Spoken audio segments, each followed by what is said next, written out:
Hello and welcome to this episode of How Would You Run That? A Dungeons & Dragons podcast and ideas factory with me, Lucas Tomlinson. And me, Jake Canner.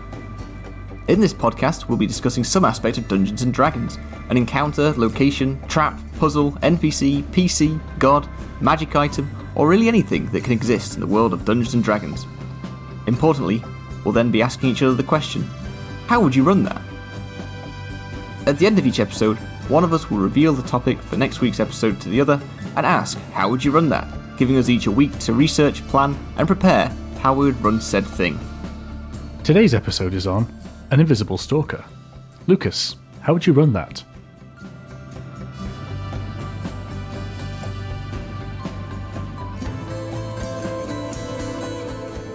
Do you want to hear something cool? Always. Is it pineapple? No, it's not a cool word, but something cool. Well, I say it's cool. Is it cool? Yeah. I don't know yet. It's cool. Do you remember... I'm building up now. Do you remember Stephen Mulhern? Yes. Yeah, right. I, today, at work, watched an online sort of, how would you describe it, series of seminars that was presented by Stephen Mulhern. Interesting. Is this what he does in between children's TV shows, Ant and Dec, magic shows, and... I mean, it must be. Yeah. It must be. This is his grown-up job, you know. That was his younger Stephen Mulhern job, and now he's got a job where he talks to, like, life coachy type people and people that have, you know, written motivational, self-helpy stuff. And he chats to them in between their virtual sessions. I mean, you say grown-up job. Not 6 weeks ago did I see him in upsettingly tight hot pants, spray-painted head-to-toe gold, making pretty hefty innuendo on primetime Saturday night television. What was that? That was Ant and Dec. Oh, Stephen Mulhern was on. Oh, of course he does that, doesn't he? Yeah.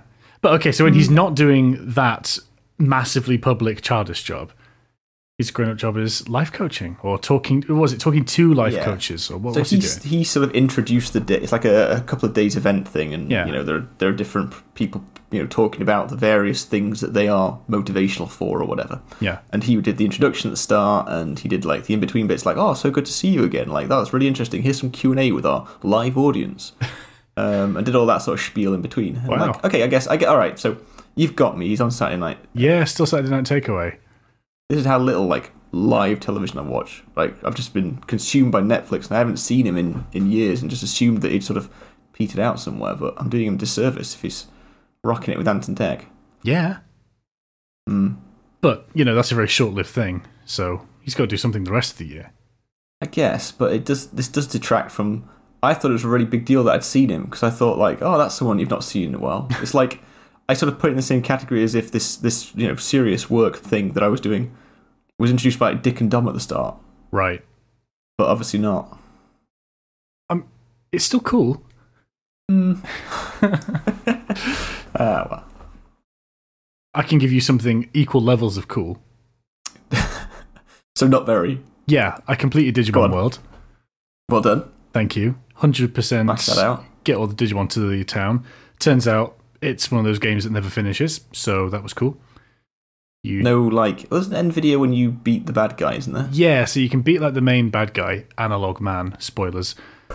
But you can beat him at any point after you've got like 50% of the city sorted out.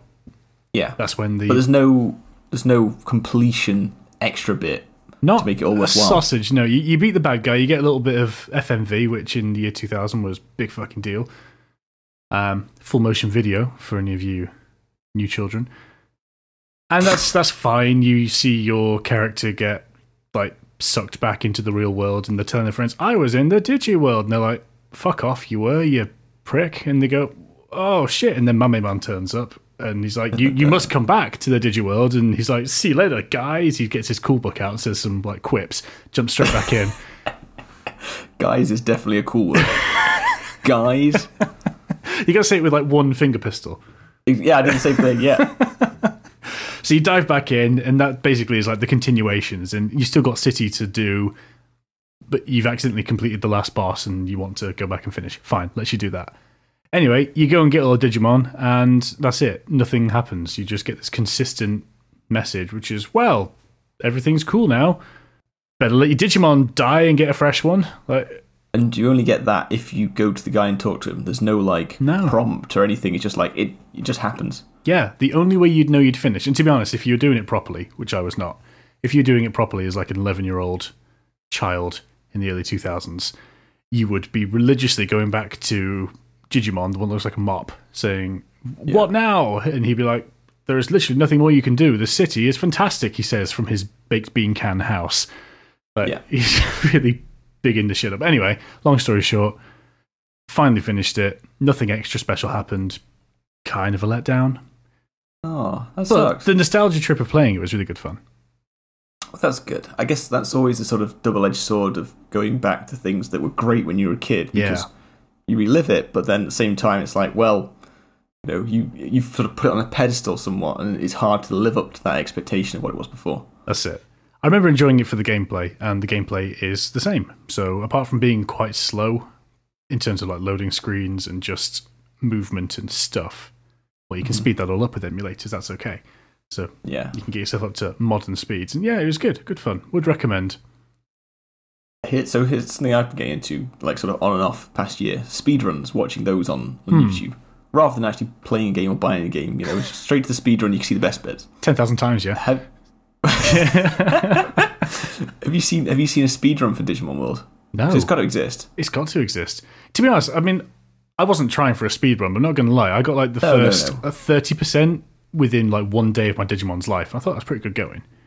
But that's because I know where all the things are and what you have to do, and there are certain trigger events that take time that you can't do. But yeah, the hardest, I was on like 90% for ages, and the hardest thing was having a shit enough Digimon that would become Numamon, which is that sort of like alien-looking goo Digimon Green that throws thing. poo around, green thing with eyes on stalks.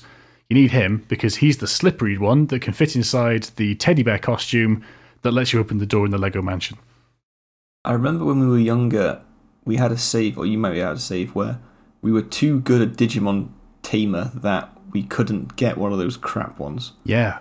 So how did you reverse your goodness? I googled it, and it turns out if you just neglect your Digimon but let them shit in the toilet instead of on the floor, that's enough. You just need to not overtrain your Digimon and have relatively pants stats. Games are just so different now to what they used to be. You could never, like, how long would that have taken to get, like, to fill your roster, everything? That would just, it's impossible. Feels like a time where you would have bought a game and that would be it. And I remember that being the case. Like, remember, you get a PlayStation game, it would be like 20, 25 quid, which was the absolute fucking earth. And then, because we'd either maybe read about it in a magazine, possibly, or you're just going off word of mouth or what cover looked cool, that was, you picked the game, you bought the game, you had the fucking game, so you had to play it. And there wouldn't be another game for, it feels like months, you know? Mm. So, yeah. We keep going back to them and keep sinking hours and hours and hours in, but honestly, I don't have a proper answer for how long it would take to do legit. No, I wasn't asking, like, no. I wasn't trying to get an estimate time from you, Jacob. No, not at all. I don't even know how long I put into this one. It's probably about 6 hours, which is respectable. It's not too bad. Yeah, that's not so bad. How about you, apart from reveling in Stephen Mulhern's glorious glow? Well, you've taken that from me already. I guess what's new with me? Don't know. Got a haircut yesterday, first time in 6 months, so that's exciting. Wild. I timed it terribly with lockdown starting just after Christmas. I was ready for one like mid-January. You know, for my birthday, thinking get a haircut. Then lockdown happened, so I couldn't get a haircut. Treat yourself, yeah. To a haircut, and then I don't know. I was ill as soon as the shops opened again, so I had to cancel my appointment and sort of put it on. But finally had a good cut. Feels good. Well, it's the world we live in. Cold head always. Yes. After a big trim, but that's about as exciting as my. Oh, no, that's not true actually. My sister moved into a new house at the weekend. Oh, cool. Got to help her move in, so carrying boxes. Is that the one out in Wakey? He's moved to Wakefield, yeah. Shaky wakey. Nice. But yeah, I guess this is the thing though. This is what qualifies exciting news at the moment. Any sort of social contact with a human outside your house. Eddie, I've seen other people. Nice. Actually, I went to a pub for the first time again, since they opened.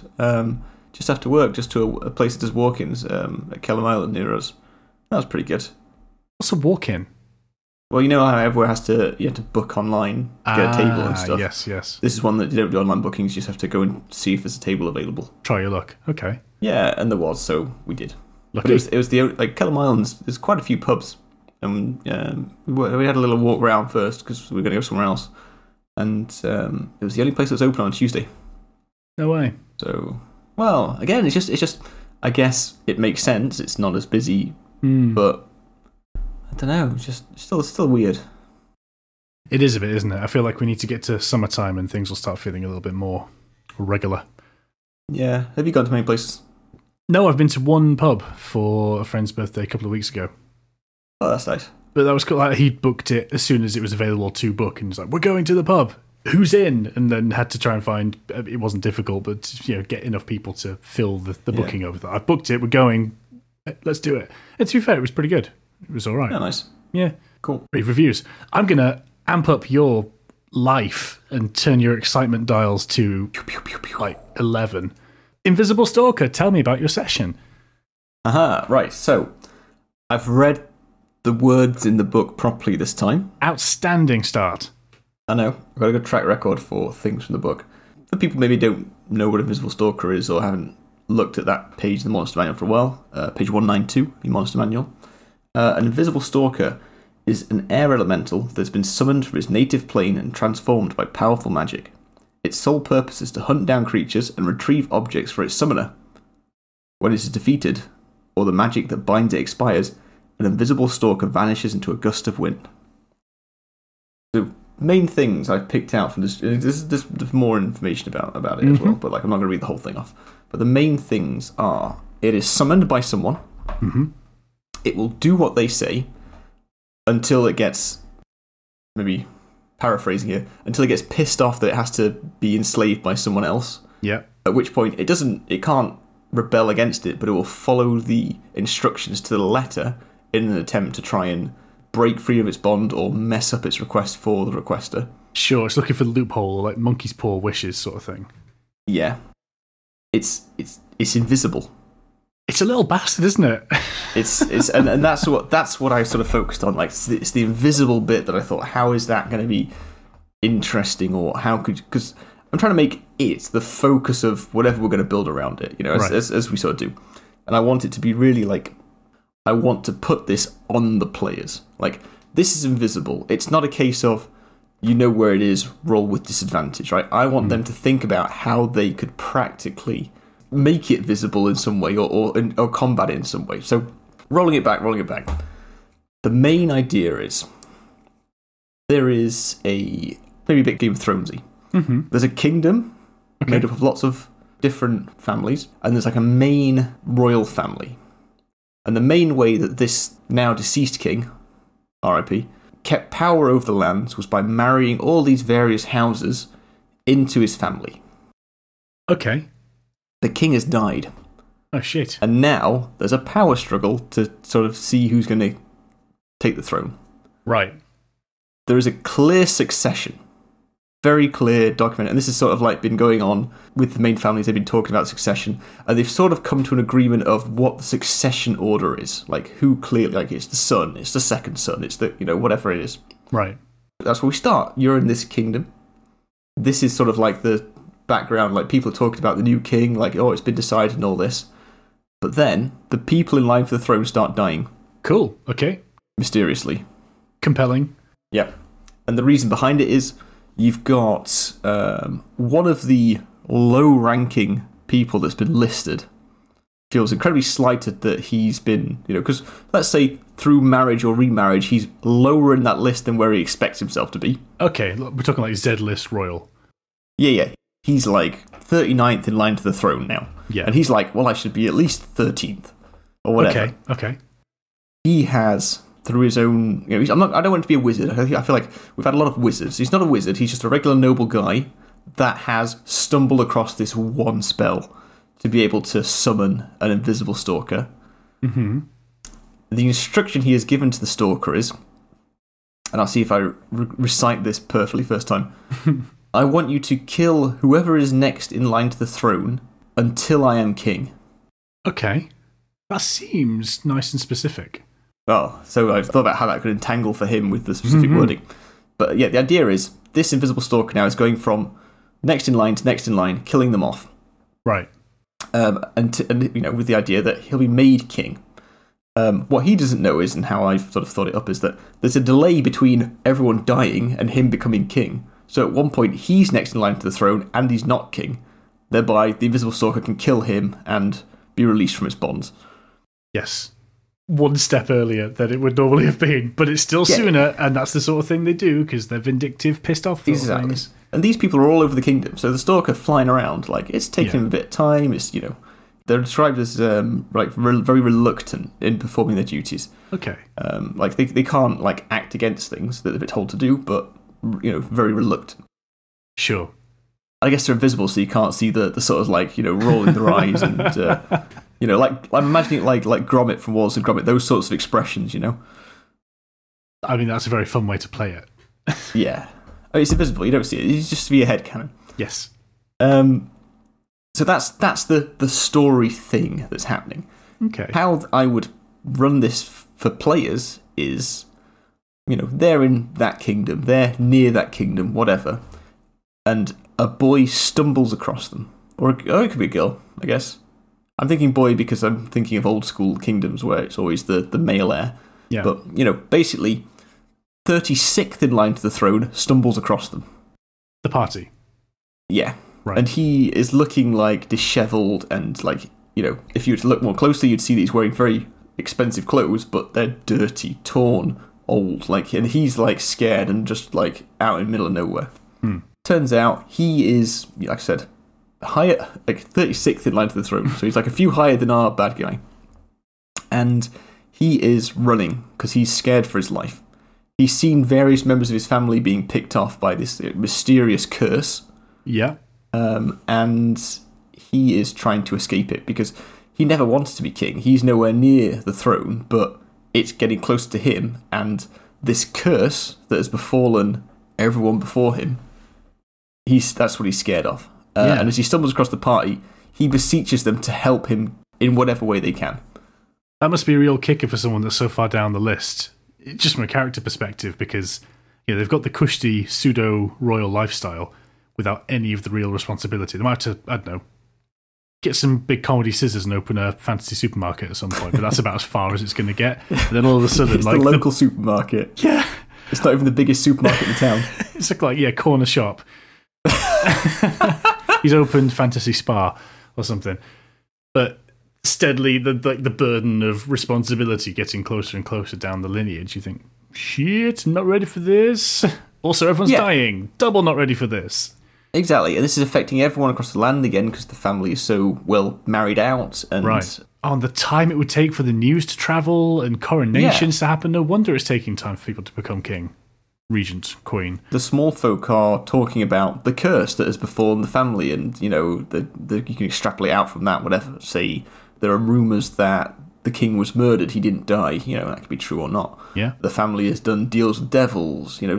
By some way, some curse has come about, and that's what's happening. And he is genuinely afraid of the curse because he's heard of his second cousin who was also scared, locked himself in a room surrounded by guards. Servants only came in twice a day to change his bedpan and bring him food. On the morning 7 nights ago, they opened the door, he was dead. Invisible Stalker can get through spaces as small as whatever, because it's made of air. Yeah, it's the same rules as an air elemental, isn't it? It can pass it an inch or something silly like that. Yeah, exactly. So it can get anywhere and it's invisible, and nobody knows that's what's killing people, but he knows certain information about it that when he stumbles across the party and sees the big adventurers, he can inform them about, this invisible thing that is killing people. He can describe some of the defences or precautions that it's overcome, like being locked in a room with no one else in it. And he's now 2 steps away from the throne. He's scared. Will the party defend him, save him, fight, whatever it is? I was thinking that it gave them time to set up a trap. Yeah. To barricade themselves somewhere, or research if they can't think of something straight away, like find out, what they could do to unmask an invisible foe.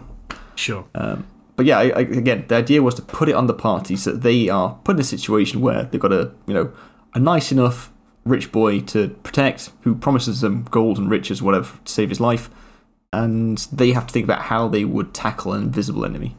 Sure. I guess the first bit then is that they have to identify that this is indeed an enemy and not some magical curse. Or a magical curse would have a caster, probably. Yeah. How do we start them off? So maybe your party, your players, haven't read the book, the Monster Manual, cover to cover. They're not aware of all the things that can exist. Your boy comes up and says, there's a curse, it's killing all my family, it's gone through the last 35 of my lineage, forebears, and now it's knocking on my door. Help. How do we start seeding that it's not... Well, it is what it is. How do you get it going? Okay, so how about then that the small folk are calling it a curse? He's not calling it a curse. Yeah. He swears it's something because he was with one of his other family members when they died. Someone that, he was with a different cousin or something. Right. And they were, 23rd on the list. This is way early on, yeah. This is much further up the list. So he was present when the other one died. And that's partly why he's now fleeing on his own, because he doesn't trust anyone. But he swears that he heard something. So an Invisible Stalker speaks Auran. Yep. Not a very common language. But let's say then that as the Invisible Stalker was doing the murder on number 23... he said something audible, or I don't know. I don't want to give too much away. I was thinking maybe something like dust fell on him or something, or the way it swept past a curtain or something, it billowed out in the shape of it. What's the method of murder? Are we talking strangulation, or is it bladed? Is it a bloody thing, or looking at the image in the Monster Manual? It's skewering with its sort of sharp fingers. Yes. This poor knight-like person, but reading the attack, it's bludgeoning damage. So, I don't think it makes a massive amount of difference, but I'm imagining, what does it say about me? This way I'm imagining it. Imagine being enveloped by the air elemental and it's just crushing it inwards. Ooh, like a boa constrictor sort of crunchity, yeah. But not so round, because boa constrictor is very, very sort of pulling in. It's constricting around you. This is pressure from every direction. Okay. Does it matter? It could slit their throats with its sharp, airy hand. It could fill their face with air and blow out their head. It could do whatever the hell you want. It could suck the air out of their lungs. It could do something thematically quite brutal. That would be good. If it's they can't, they're gasping for air, they can't breathe. Because that sort of implies then that it's something to do with air. That gets a little trick in. I wouldn't say it matters greatly. Maybe it's different for a number of people. And again, that sort of trickles into the rumours that maybe the party hears from regular people in the town before they come across young, I don't know, Bob. Bob, 36th line to the throne. Bobbert. Let's do it. It's not repulsive, but it's quite innocent. Bobbert. It's a sort of bumpkin name it's the affectionate one that they've named the billionth child when they've run out of noble names. All of your Fortitudes and Henry Staffs are all dead, and now we're down to Bobbert. Yeah, little was expected from young Bobbert, but as things would have it, he was likely to become king. God damn if he didn't have a knack for making a wonderful roast dinner. What?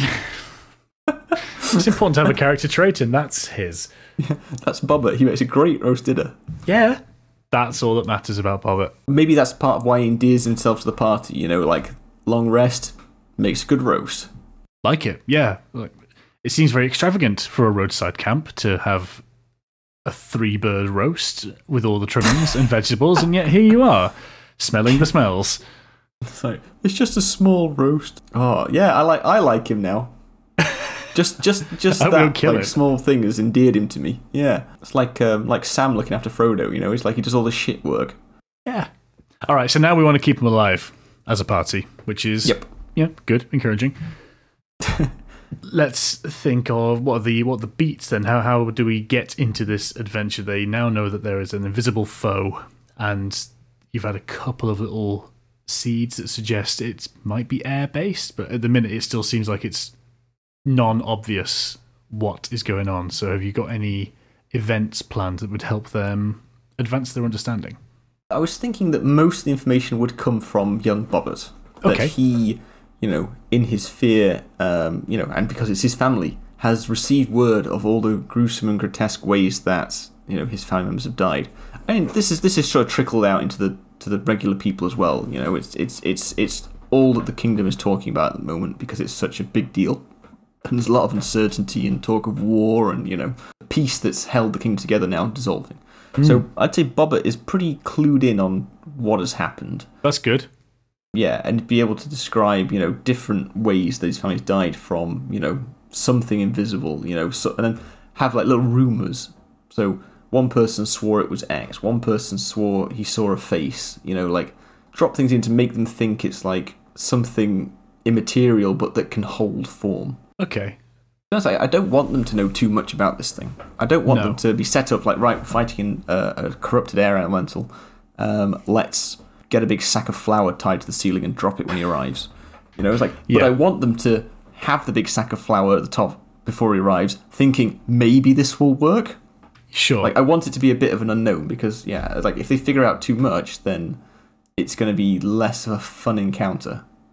Okay.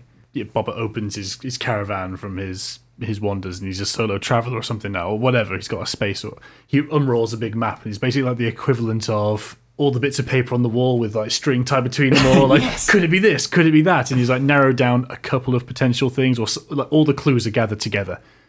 Mm-hmm. So you're not. So this sounds like we are doing away with the completely open-ended.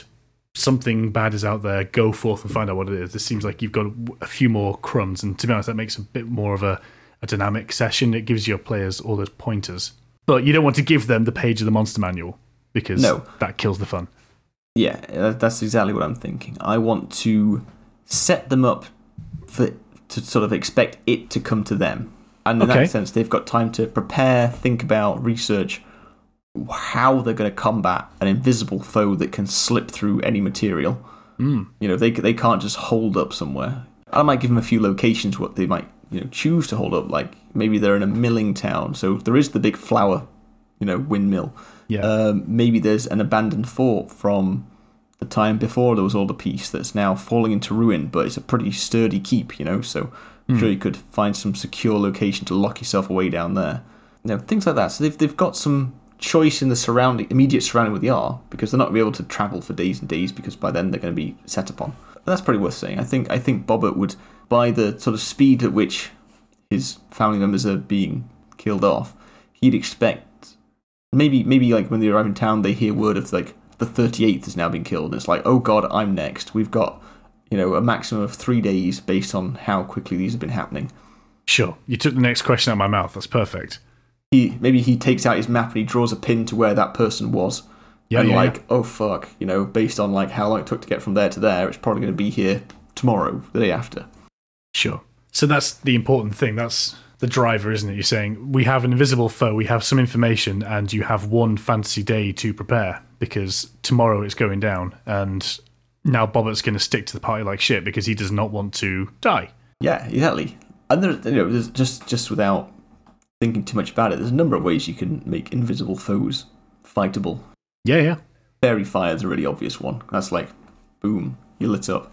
If it were a regular invisible person, you could do some more things possibly, but some of the issue will come in with this being an air elemental, depending on how you want to play it. Because if you had like a person who'd cast invisibility, then it could be that you chuck a bunch of water on the floor, you listen for foot splashes, or... Very good.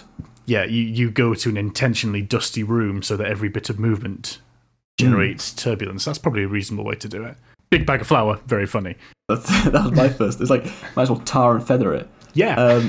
But just thinking out loud then, so obviously if you're attacking an invisible foe and you have an idea of where it is, you roll a disadvantage. Yep.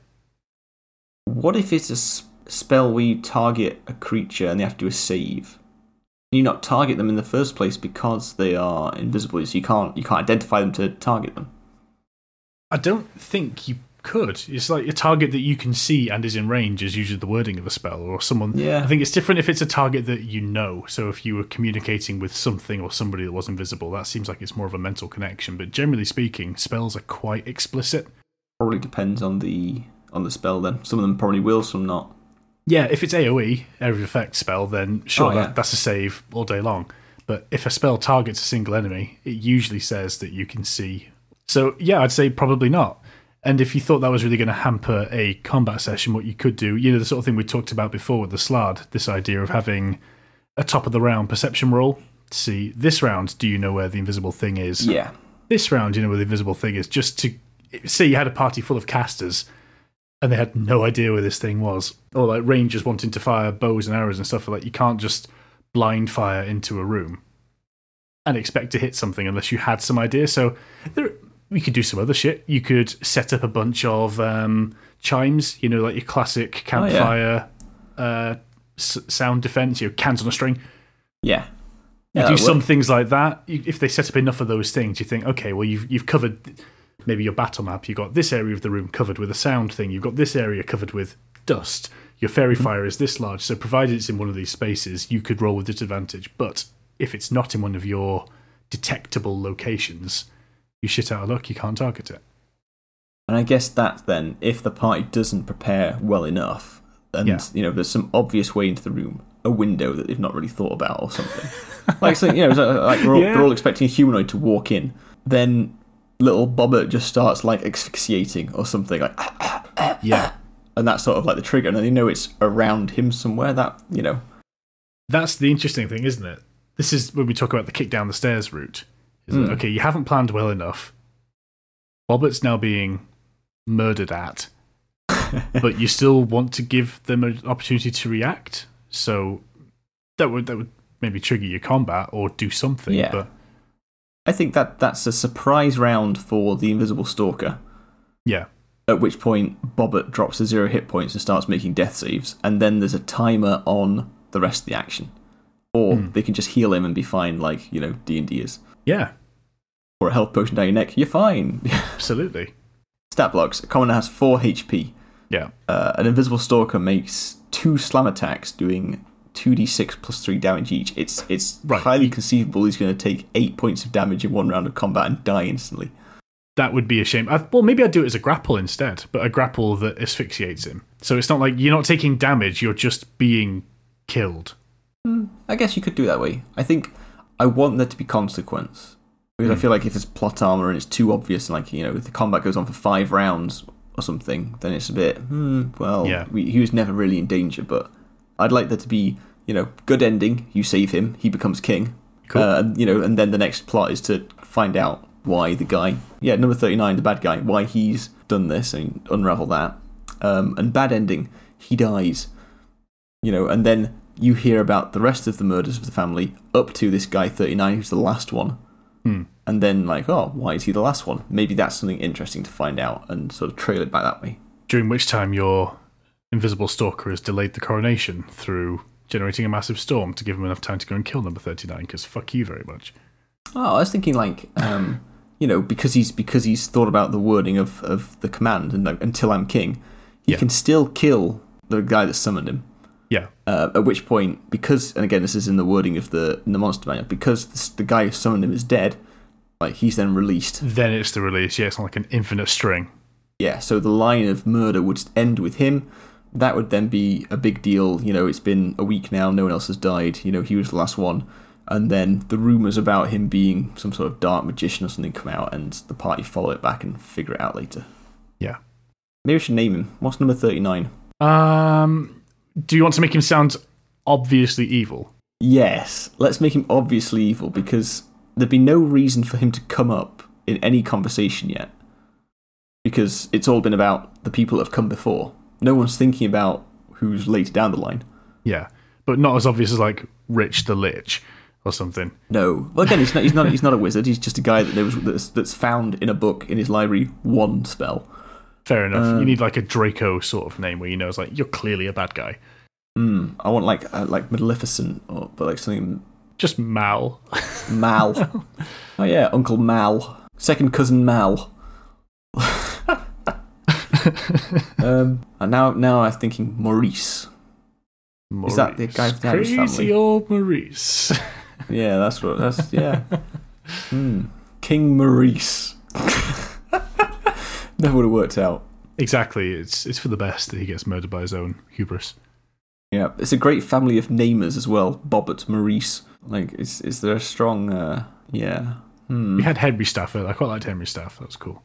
Henry Staff. I was trying to think of the noble names and. Oh yes, of course. Or maybe that's it. Maybe the names just get progressively worse as you go down the line. You know, if you get to like 50, I mean, get to like 52nd, it's just like Al. You know, it's like 2-letter names. It's not even bothering with the rest of it. Just like Charles 3. Charles 3. Not the third. And not even like I. It's just a number 3. Just number 3. Oh, fantastic. Well, in that case, if that's like how the names get worse, what was the original king who's just died? What was his name? If he's got the best name, are we thinking like Harry Potter good, like Godric is like ooh Godric Gryffindor, or are we thinking like something that sounds very like superfluous or like over the top? I want over the top, but I can't get Bonswazzle out of my head. So Bonswazzle, King Bonswazzle. Wow, where the hell did that come from? I was trying to think of another word that's like bombastic and bumpa and I just got stuck on Bonswazzle. Bonswazzle. It's not a very good name. I know, but now I also can't think of anything else. See, it's infectious. Damn it. Affectionately known as Bonswazzle. How can you make that a name? King Swazzle? Bonder is the big part. Like, that's the bombastic, that's the plump and round and Baratheon sort of name about it. Right, King Bonswazzle has died, which has set the sequence of events in place that has led to where we are now. Okay, cool. So, I guess what else do you want to know about the plan? We've got a gap at the minute between the party meeting Bobbert and doing the fight. So they've got one fantasy standard day in which to prepare. You gave a couple of clues as to the sort of stuff they might do, but DM-wise, have you got any sort of set pieces in mind for what they should or could do? Yeah, so basically within a day's travel from where they are, they're just outside of a small town. So it would make sense for them to go to the town rather than stay out in the woods. I would expect, ? Maybe they do stay in the woods, in which case, you know, there's just more directions for attack to come. And again, this could be information that Bobbert gives them, you know, like, you know, oh, my whoever with a slightly better name than me was out in the open, like in a carriage, and, you know, was killed, and no one was seen coming or going.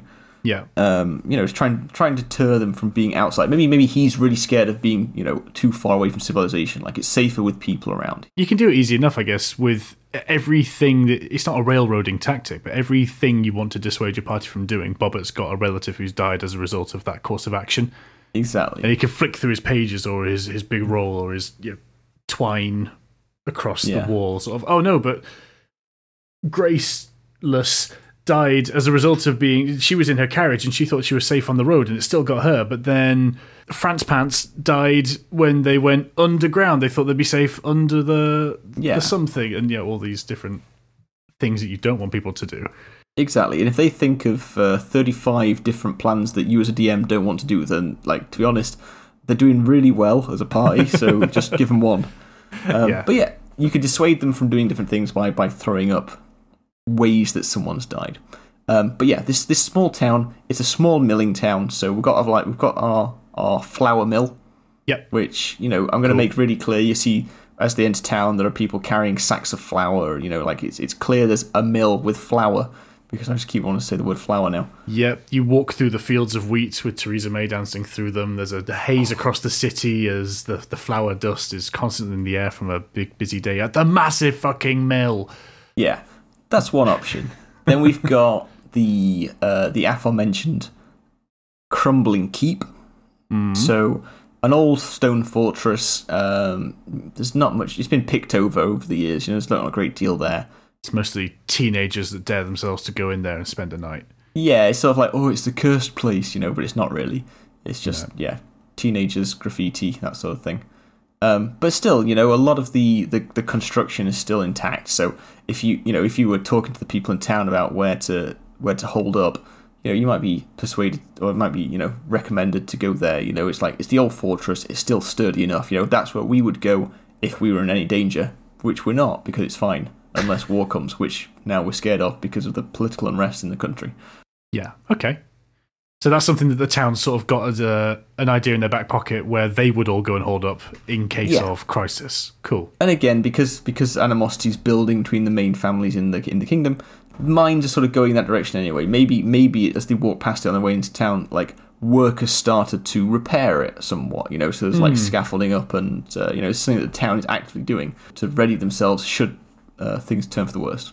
And then otherwise, I guess I would have. And this is a cop-out, but it's not a wizard, it's a druid. Okay. Right, some incredibly low-ranking local druid is also on hand in town. Like, just by chance, he's also there in the inn. He spends most of his time out in the wood, a so-called forest druid, but, like, he comes to town now and again, to do a bit of, social interaction. And he would have some knowledge of, I don't want to say the word elementals, but he'd have some knowledge of invisible creatures, and like, I think I'd put him in there as like a bit of a spanner in the works. So he talks about fey creatures, he talks about tricks, like, and spells that can manipulate the mind to believing something is invisible when it's really not, like things that affect your memory, and perhaps that the tales, because they're so different of all these murders, sounds a bit fey to me. Yeah, like manipulating people's recollections. If the party encounter him and talk to him, then he could sort of sow doubt in their mind as to what it is. I think that'd be interesting. And again, I'm building all this to this one scene where the party are just waiting and they don't know what the fuck is going to happen, but they know something is going to happen. Yeah. I think that'd be really funny. It'd be funny for me, and that's, as a DM, that's the most important part of the whole thing, right? Absolutely. Gotta be fun for you. You're a dungeon master, not the dungeon loser. Dungeon bitch. Okay. A slightly more mechanic question then, that just leads on from what you said there. Your party have set up in a space of their choosing. They've put up traps of their choosing. We'll probably talk more about traps in a bit. How do you set things going? Like, how do you're talking just there about that moment of anticipation. How do you generate that?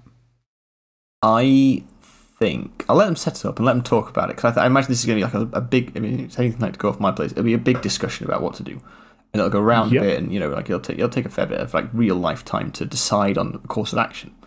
At the end of that, I'll ask, what is it, like, explain to me then really simply what is it you want to do, and we'll set it up on Roll20, or if we like draw it out on a table mat or something, and we'll set it up. And I'll ask them all what they're doing. And they're like, oh, I ready my bow at the window. Or like, I'm ready to cast a spell. And like, they're all like ready to pounce.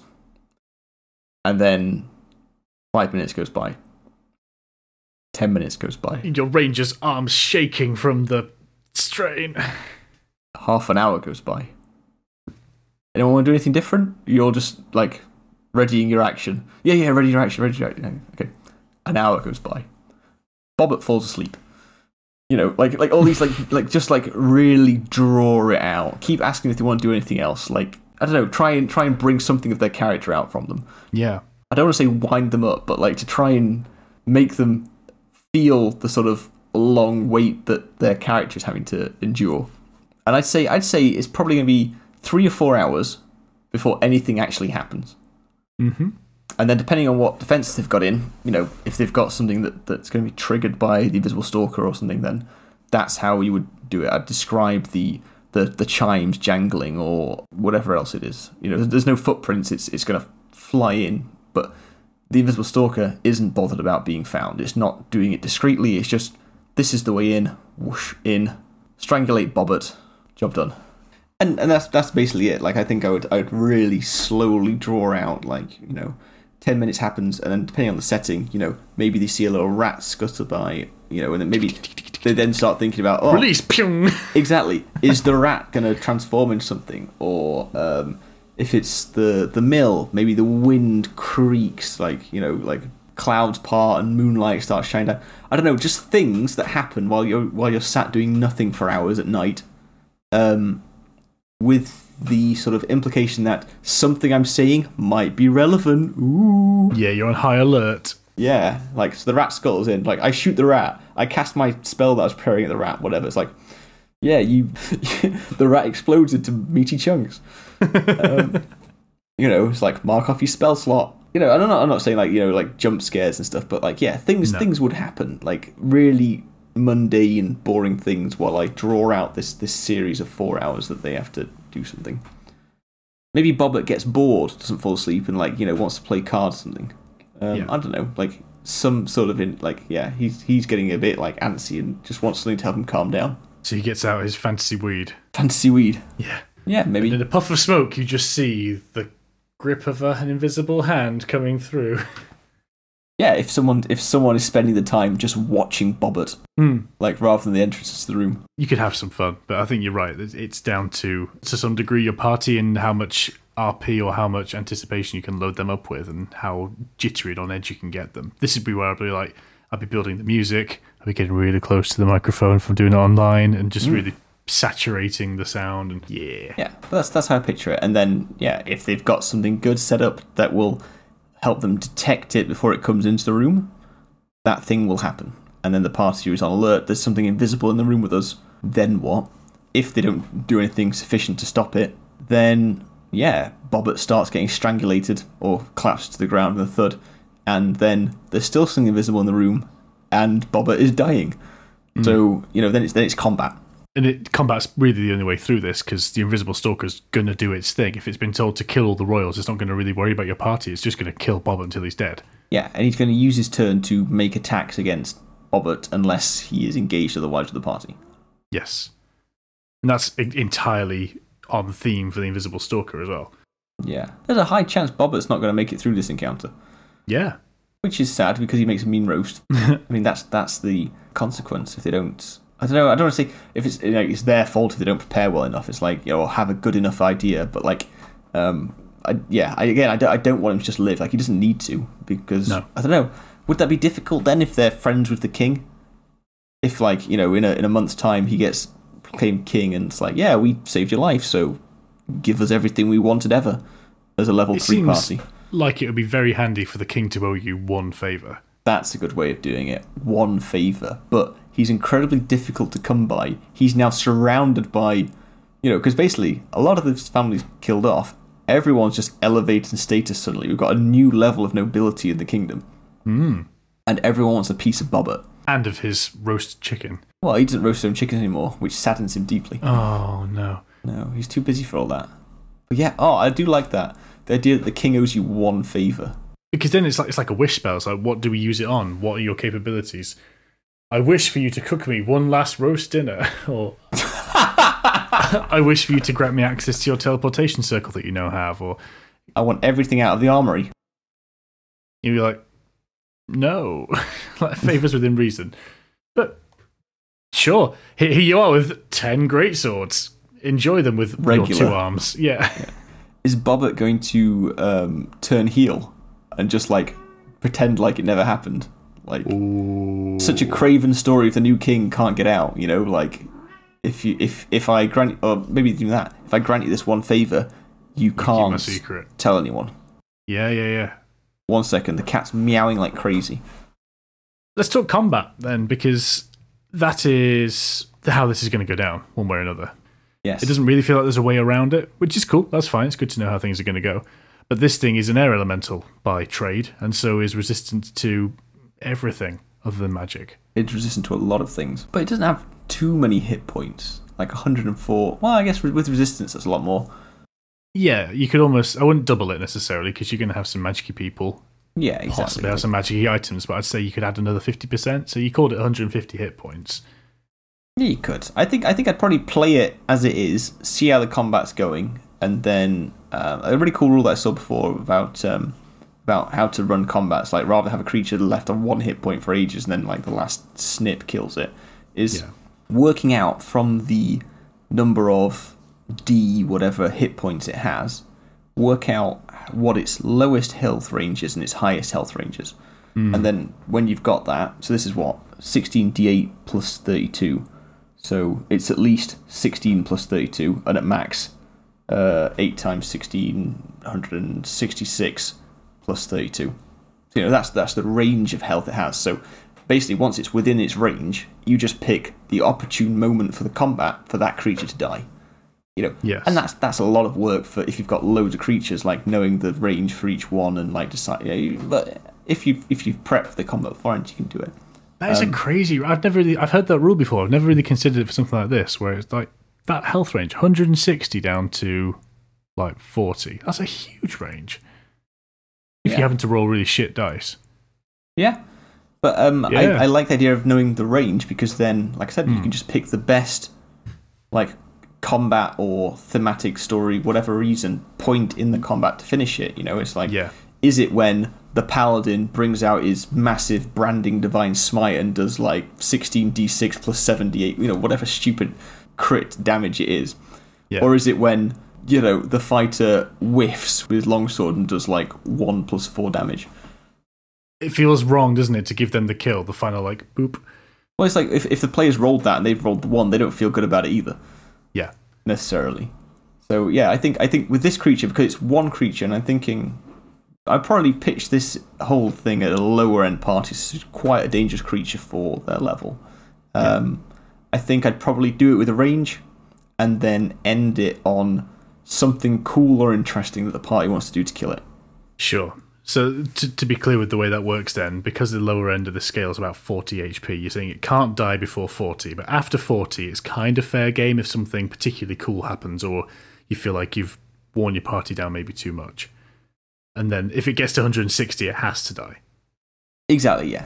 So it's going to die within that range, but if something interesting or cool happens in the combat, then that's the point that I'm going to do it. Yeah. There's no way to see if it's bloodied or anything, so there's nothing the party will know as they're hurting it. Any sort of like melee character will feel some resistance as their sword or axe or whatever goes through the creature, but they have no way of knowing if they're hurting it. No. Like arrows will visibly slow as they pass through it, drop and then to the ground, carry on again. Yeah. And spells will sort of like imagine like a fireball, say, like as it sort of erupts from a point, you'll see it sort of like go around this shape of a big wispy air thing. Yeah. There's going to be no way for the party to know if they've hurt it. Yeah. I think I'd stick with that. I'd maybe have it like moan in Auran, if someone speaks Auran, they're like, oh, fuck, or whatever, like, we still I can't believe you've done this. Oh, what's Gary's voice again? He's a bit brummy, isn't he? He is, yeah. Oh, fucking hell. Oh, fucking hell. Yeah, that's a good one. Yeah, it'll make him just really, like, I want to say plat, but that's Dutch. Like, really, not very eloquent. Sure. But yeah, otherwise, it just, at one point, just like, I don't know, probably everyone feels like a big sort of small explosion of air. A big sort of small.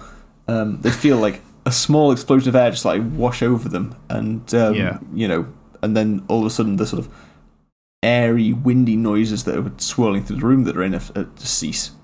Would you be able to keep the pressure on, or would you consider keeping the pressure on over the course of the battle? It starts off where Bobbert gets smothered and dropped down to 0 HP. Mm-hmm.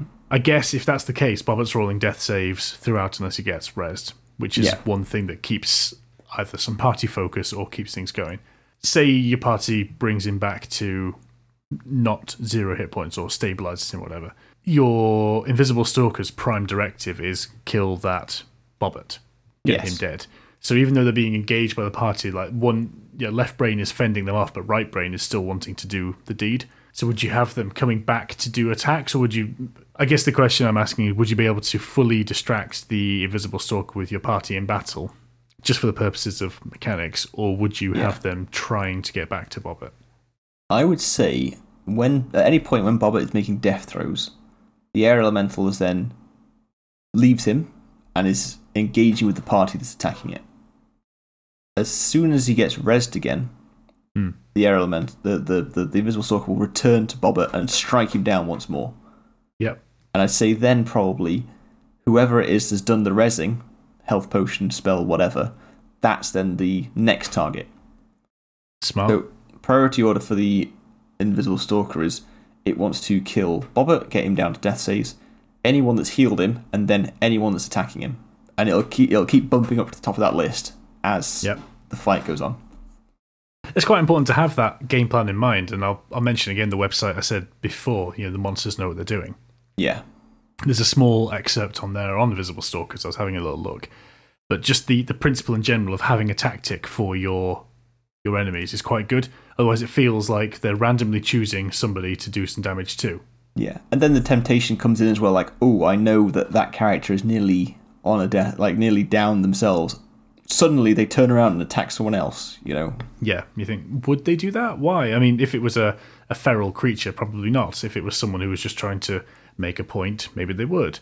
Yeah. Someone with some sentience. So yeah, I was reading through this exact thing, and Invisible Stalkers are savvy assessors of their opponent's capabilities, but inherently constrained to their summoner's commands. So it's saying here, if they're told to kill one person, that's who they attack. But spellcasters who do direct damage or generally wise them off would be next priority. Anyone who can see them, so anyone's got like true sight or some other way of seeing them, would be up, high up that list. Or anyone that grants advantage on attacks against them or negates the advantage of the stalker. Now, this isn't like this isn't rules as written. This is somebody's interpretation. This is someone's thing. So your idea of like the person who has raised Bobbert is now an irritation or an irritant because they will consistently stop Bobbert from dying, and that's the goal. So exactly, I think that's the perfect play to try and make them the next target. Yeah, absolutely. So that's his priority list, effectively. Just talking about going down and rezzing, I had a question for you because I've got a homebrew rule that I use. But how do you play out being downed and getting back up again? So the way I normally play it is if you're downed and you're revived, you are whatever hit points you're resurrected with or you're brought back with, you have, but you start off your next round prone. So you've got to get up. Yeah. And I think that's pretty standard. Yeah. Because I don't know where this came from, but at some point I got it in my head that you're more limited when you get up again after being downed. And I brought in this rule just on the fly one time, and I thought about it afterwards, and I've kept it since because I quite like it. And my homebrew rule is that if you're downed, when you're brought back up, whatever way that is, healing potion, spell, whatever, until you do a long rest, in one round of combat, you can only do either a bonus action or an action. Okay. You've basically cast slow on them, almost. Yeah, effectively. Like, you are more limited in what you can do because you've taken this, like, hefty toll. In my mind, I just didn't like the idea of, someone goes down, back up, down, up, down, up. It just didn't play right for me in terms of, like, trying to explain it in the sense of a story. So this idea that you are then weakened, you don't want to go into the next room and fight whatever's next. You want to heal up because you're suffering. And if you're not holding yourself back, then there'll be a penalty for having gotten to that point in the next encounter. Interesting way of doing it, though, by doing it by restricting the actions they can take. Because the other way you could go would be to give them a point of exhaustion. Yeah, that's that would be the really easy way to do it, definitely. Well, it's just another thing, but that hampers you in a different way because that's you disadvantage on your abilities, saving attack throws, rolls, which means attack roll. So you still get to do all of your things, but less effectively. Yeah, which kind of shows a degree of tiredness or that makes so much more sense. Lethargy, but your way is still kind of cool because it means you're not completely like stubbing your character's toe. You are just saying you only have the energy to do one of the things you would normally do. That's how I saw it, and I guess, exhaustion would play out. I almost wish now I had it the way around. Like, exhaustion would work so well as well. But in my mind, I just wanted to, you're not as lively and energetic as you were. Like, you're still good at swinging your sword. You're still as proficient as you were before. But now you can't swing your sword and use your bonus action to whatever else it is you can do. Yeah, I think that makes sense. Have you ever had a football injury? A few. Yeah, I'm just thinking of all the times I've injured myself through the noble sport of dodgeball.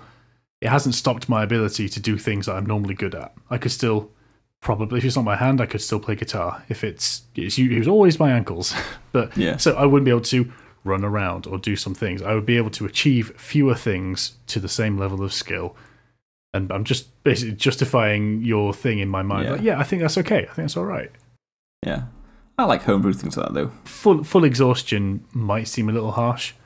But if you're doing like a bit more of a grimdark or a full survival style campaign and you're doing encumbrance and you're counting spell components, maybe, do exhaustion. That'd be brutal. Yeah. I do like using exhaustion, but I didn't think of it in that moment. The important thing is to be consistent, or if you think something was utter bullshit, revise it and just let your party know, like, we did this last time, thought about it, going forward we're going to do this, and generally people are cool with it. Anything else you want to know about young Bobbert and his would-be invisible stalker assassin? I feel like there should be. I feel like I need to run through the whole thing again. I'm going to do a little rundown for my own benefit and see if any holes get shaken out. So, party tripped across by Bobbert. This is a session that forces itself upon the party. Cool. That's a good thing. That means you don't have to waste the first hour of the session actually getting started. Bob's got enough information to provide a sort of a hook. Well, to provide a very real hook. Say, my family are getting killed one by one. I'm next. It's going to happen tomorrow. Cool. Help me, I'll give you money. Yeah. So there's the bit, I think, between there and going into the town where there needs to be probably some explanation or some conversation with Bobbert as to why he thinks hunkering down somewhere is the right thing to do. Okay. Maybe he was already on his way to that town because... I don't know. Like, you've given him a wagon, right? So he's, like, escaping on a wagon. Sure. He's a young, noble person. He doesn't know where the fuck he's going. He got lost. He was looking for, I don't know, some other relative in a bigger city that could maybe defend him better. Got lost, and now the town is the nearest place, and the town is definitely safer than being out in the woods. Yeah. Because of XYZ family members that got murdered while on the road. Makes sense. Brill. Maybe the murders on the road are all the more brutal than the murders in, someone in their bed was just like gently put to rest or something. Whereas the people that tried to, like him, tried to escape, slashed to pieces, bloody messes.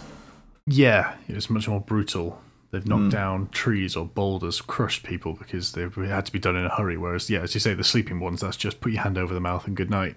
But he's not he doesn't want to die. He wants to escape, but, he's running out of time. All he's got now is this town nearby. These adventurers are, I'm so fortunate, you must save me. Maybe if the party's got any sort of renown in the area, maybe he heard of them, and that's why he made a V-line towards where he thinks they're going to be. Yeah. You're the guys that killed that bugbear or something. There is a very small but very real possibility that your party say no. I will give you money. Yep. I will give you... I don't know. Rather than tell them what I'll give you, it's like, what do you want? I'll give you anything. I have power, I have influence, I have money, I can get you anything you want. I'm about to be the fucking king, and I will not leave your side until you help me. You have to kill me to stop me, and by the way, I'm about to be the king, so don't do that. They're pretty powerful motivators, if you're honest. Yeah, so the party can have anything it wants, and they're like, ooh, fucking great, like, what we're going to have? Well, I want a +2 longsword, and, it's like, what's a +2 mean? This one's sharp on both sides. yeah, of course, sure, whatever. Like, when you get it, it's a longsword with, like, the words +2 engraved in it or something. Here, it's a +2 longsword, just like you asked for. Spelled PULZTOO. They're all +2. +2. Weird name for a sword, but okay. Well, all swords have got to have a name, right? Yeah, might as well be +2. Well, I'm trying to think, like, this is, again, just, thinking about fantasy things and making things up. It's like loads of things sound stupid until you give it to something and then that thing becomes memorable or iconic in some way. Such as? Fucking SpongeBob SquarePants, right? Right. What a stupid collection of words. But now everyone knows what the hell it is. Yes.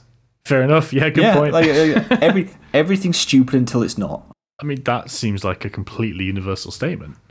Well, if I say vague enough things with enough conviction, everyone thinks I'm really smart.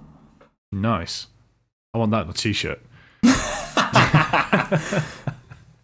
Yeah, so I think the motivator for the party is just maybe there is something the party is after or wants anyway, or maybe it's a time to lean into their character. What's my character's actual desires rather than some mechanical thing that I could get? There's got to be something. I think this is a cool session idea because it's not. This almost sounds like I'm selling it short, but it's not too much work for a DM. You have put some things in place, and you are letting the party or letting the players write the story for you a little bit. You're going to have a fight. You kind of don't care where it is. You kind of don't care what's going to happen because your enemy's got some motivation already. It kind of, I'm not going to say it writes itself. There's always work. There's always prep. Yeah. But you're not dragging them through a story kicking and screaming here. And that's ideal. It's collaborative storytelling, and that's where some of the best fun is. You've hit the nail on the head. That's exactly how I took this episode idea. I wanted to take what you'd asked me to do, Invisible Stalker, and basically put the question on the party, and then I was imagining myself sitting back and watching them talk amongst themselves about how they're going to do it, because that's fun too. I like that. Say they think, while they're outside town, they're talking about, maybe there's this in the town, maybe there's that in town. It's well, maybe there just fucking well is, Google. Yeah, absolutely. They're tanning hides and have all the fucking tanning liquids there that you can, of course, have if you buy them off the head tanner man or whatever. I don't know. This is the wind chime center of the world, The druid, yeah, he's there. He lives in this little crag just outside town. He has all kinds of wind chimes and dream catchers, and that's his whole deal. As you approach his little hovel, you hear the ting-a-ling-ling-ling. That's how you know you're getting close. The flour mill is powered by an enslaved air elemental who you can befriend and turn against the evil air elemental coming your way. Now you've said it, yes. But that would require knowledge that it was an air elemental. Well, that's the thing. I didn't want to let him know it was an elemental. But No, absolutely not. You could seed little fruits around that give them the ability to speak Auran, but then send them slightly insane. No, who would ever think of that idea? Shit idea. No, look at you. No, and this is worth saying. It is you because you did it, forgetting that one of your party already spoke Auran. Correct. Which was funny. And you had the whole conversation in secret chat, so I don't know what was said. It wasn't recounted afterwards, but it was funny. Yeah, that was a real moment of congrats, you beat me. You beat me. Yeah. Double down on it though. Oh yeah. The conversation itself was, I don't know if this spoils the memory for you, but the conversation was very much along the lines of, who are you? And he was like, we just want to pass through, can we walk over your bridge? And they've gone, yeah, I guess, just don't come back. That was it. It was just thanks for asking. See you later. So what's going to happen then when you send us back the same direction? Ooh. Oh, fantastic. Cool. We all set then? I think we're set. I think that's good. I think I had enough of that seeping into my mind. I've got a nice handle on that. Top chat. Good sesh. Good. Glad you like it.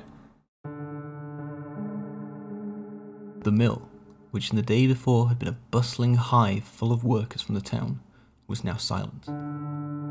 Eerily silent. The only noise to be heard was the wind whistling through the holes in the roof above. That was, until Crunk became bored.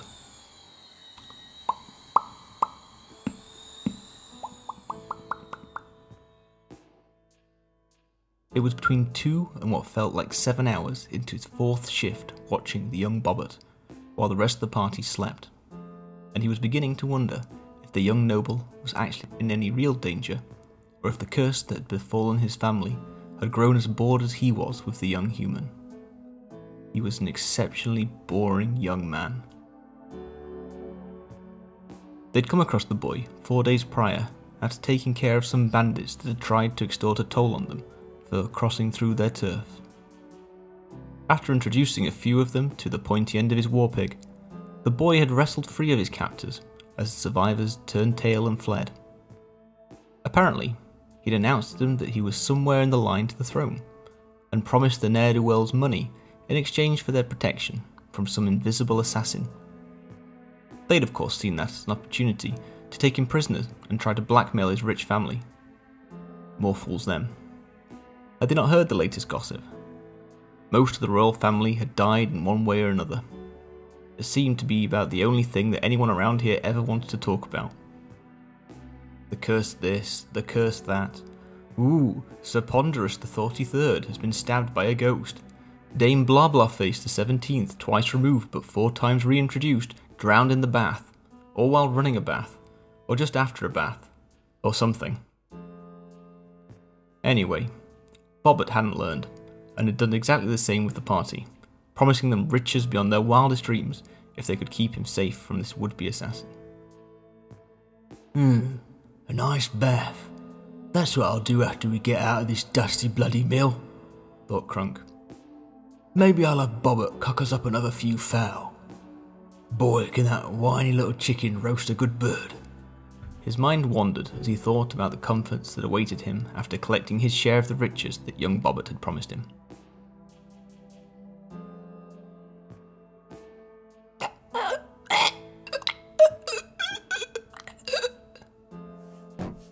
Crunk woke with a fright as he heard Bobbert's chair fall to the ground. Grabbing his warpig, he looked up and saw Bobbert floating some 2 feet off the ground, grasping in his throat as he rasped for air. There was nothing else to be seen. Perhaps it was a ghost. Snips! Now! Bellowed Crunk, waking the rogue as well as the rest of the party. Snips laid up in the rafters and was loaded like a spring. On waking, she instinctively flicked out an arm, shearing the rope beside her with a dagger grasped in her hand. A series of ropes were set free as several bags of flour crashed to the floor below, releasing plumes of white powder into the air. Crunk was already halfway across the room by now, warpick raised high above his head. As the dust settled, he began to see the outline of the would-be assassin, giving him just enough time to adjust his swing to strike the creature, rather than young Bobbert. The trap was sprung.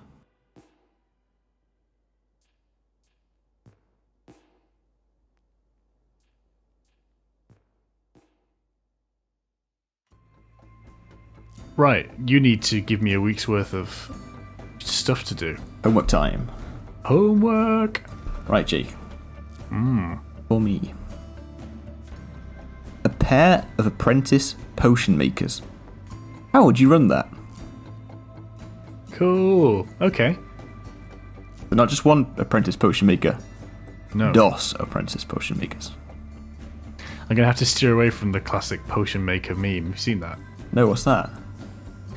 It's an old bit of YouTube poop where I think someone's like discovered one of the first or one of the early filters or layers that sort of like warped your face, so like it pulls your nose in, but all it's actually doing is like a constant filtering. So if you put your head up to the top, your chin gets big, but then you move down, your nose gets big. And he's just doing 2 characters where he leans forward and he's like, "Oh, potion maker, I must go on this quest to slay the dragon. I need your strongest potions." And he zooms out and is all like pins like, "Oh, hero, you cannot take my potions. They're far too strong." And it's just 5 minutes of this back and forth, but it's some classic YouTube that I will link to you in a moment. I need to have a look at that. But yes, these potions will not be too strong. Or maybe they are, but these are apprentice potion makers. So, without leading you astray too much, like, they are not fully fledged potion makers. No. 2 apprentice potion makers. 2 apprentice potion makers. Yeah, leave it with me. I'm going to have a little session planned for you in a week. Nice. Looking forward to it. Thanks again for joining us for another episode of our D&D podcast, How Would You Run That? Please give a like or subscribe wherever it is you get your podcasts. In particular, it'd be great if you could leave us some comments on iTunes and voice notes on the Anchor platform, anchor.fm. Spread the word, and we'll speak to you again next week. Thanks everyone. Catch you later.